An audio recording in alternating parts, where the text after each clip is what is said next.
Alright, so what video are we doing? It's like that one thing I did the other Saturday. Oh, the one where you said you're going to do a video every day. Yeah. You don't pop punk enough. Get that on. I'm not putting that on. I want to... Neck deep or you're not running. I'm going to paint you a picture. And that's ironic because we're talking about pictures today. We're talking about motivation. Yeah. Here we go. There we go. Right, so we're going to talk about motivation and now how to keep yourself motivated. Yeah, basically. Just going to talk about that because I think we both struggled with the same thing, haven't we? Like you kind of got disillusioned a bit with your photography. I've got disillusioned with everything. Yeah, because I have my own photography business and for like a year straight I was just in the rut, like just getting jealous of other people's photography rather than mine, just thinking everyone's better. But recently I just thought, well, I need to put more photos out there and get more business. The only way I can get better is by doing it.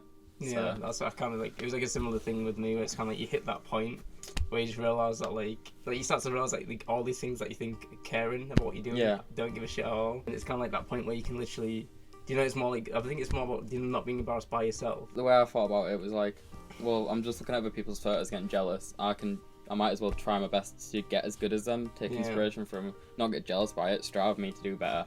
Yeah. Instead of being like, oh, I'm not that good. I mean, my photo's at the worst. No. There's always room for improvement, so why get jealous when I can be that good with practice? Well, as well as like, you kind of got to think like every single thing you do is kind of like you're working towards, bettering it. So yeah, like, definitely. Like, I have like two things that I'm really striving with now is my review blog, which is another opinion reviews, and this channel. And it's kind of like, you think for so long you don't want to do it because you're not going to be as good as everything you're looking at. You've always kind of got to go back to the beginning of their channel or like their blog and you'll see like just how much they've had to grow from it. Well, it's like Jacksepticeye, he's on YouTube for 4 years straight. He did a video every single day when no one used to watch him. Yeah. And then because of his determination and just constant uploads every day without missing a video, look where he is now. He's got 13 million subs now. Yeah, that's it. And that's just, he didn't care if no one watched him. He did it because he enjoyed it. I do photography because I enjoy it and I want to pursue a business in it. It's about like appeasing yourself as well. You got to realise that you don't need a validation from like all these voices. Oh no, you don't. Like commenting saying, "Oh, this is great." Yeah, you got to look at it yourself and be proud of what you're doing and stuff. And it can be hard to get there. Like I think we both dealt with the that really dark headspace. Yeah.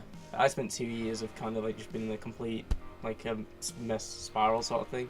Yeah, it was like this year was like about just doing things regardless of what any other like voice is telling me. It's like I took photos for a festival. Well, not festival. Yeah, I did take photos for a festival, but I took it for bands all day last year, and I didn't give the photos for a year because I really didn't think it was that good. Yeah. And then when I give them, there's like these probably one of the best set of images we've got, and like it was just me overthinking my images. But that. You're the worst self-critic. Yeah, you really are, that's the big thing. I think that's the main thing that put me down, because I was over-criticising everything I do, even though people were telling me they liked my work or I was really happy with what I've done. Yeah. No matter what they say, it just didn't affect me. It's all about you, But I think after practicing, in my own opinion, I've got better, which is making me feel confident. Yeah. Like, as much as other people's words, like, I appreciate as much as I do. Like, it does inspire me to do better, but nothing's more. Yeah, you should always keep that inner critic, I think, a little though. I always think it's good to strive to be better than you already are, and just never look at like other things. I guess to kind of compare yourself to. It's like you can do like something that's like really amazing, and there's no don't then go look at like a professional viewer or professional photographer and be like, oh Jesus, I'm not there yet. Yeah, that's it's like they were you kids at the point. At some point, like kind of struggling to get there and stuff. I think that's the main thing. Just don't constantly compare yourself to others because they started at one point with the worst gear or not being known, and they've just practiced and got better. So, it's all about being someone who's willing to do it rather than like say, oh, I can't do it sort of thing. You gotta do it. Like I remember like wanting to start a YouTube channel was something I wanted to do for like since I was like 16 maybe. And I was just constantly like kind of like, oh well, I want to come out the gate with this like real like high production. I want to like come out the gate you want the best of the best straight away, but you've got to start with. Like, it's with sketches or anything, you've got to start with rubbish gear. Sometimes it's not even about the gear, it's about the content anyway. It's like me with photography, I just had space for all this nice gear, what I'd take photos with. And I've had a 7-year-old camera, what I've had for 5 years. And I've been pushing it to its limits, and it's done more than I ever thought would be achievable with it. That's what I mean, and then you got to be impressed by that, by yourself and stuff like that. Because, like, no one ever gives a shit. It's the same thing with, like, whenever you release anything first. Yeah. It's like the big kind of, like, fuss over it goes after, like, the first one. So it's kind of like, if you know it's going to be something you're going to do, like, permanently, it's like starting, like, a YouTube channel, like, you release the first video online, there's going to be, like, hundreds of views, and everyone's going to be, like, there's going to be some people making fun of it, because it's just kind of like, you share it with your friends, they're just literally viewing it for the just because you're doing a video. And literally like 2 weeks after that, and like that's gone completely, and then it's kind of like, and then it becomes a thing where it's like, oh yeah, he does that, and it's always about getting past that point of judgment and stuff like that. I want to start YouTube again anyway, but do photography related videos as well.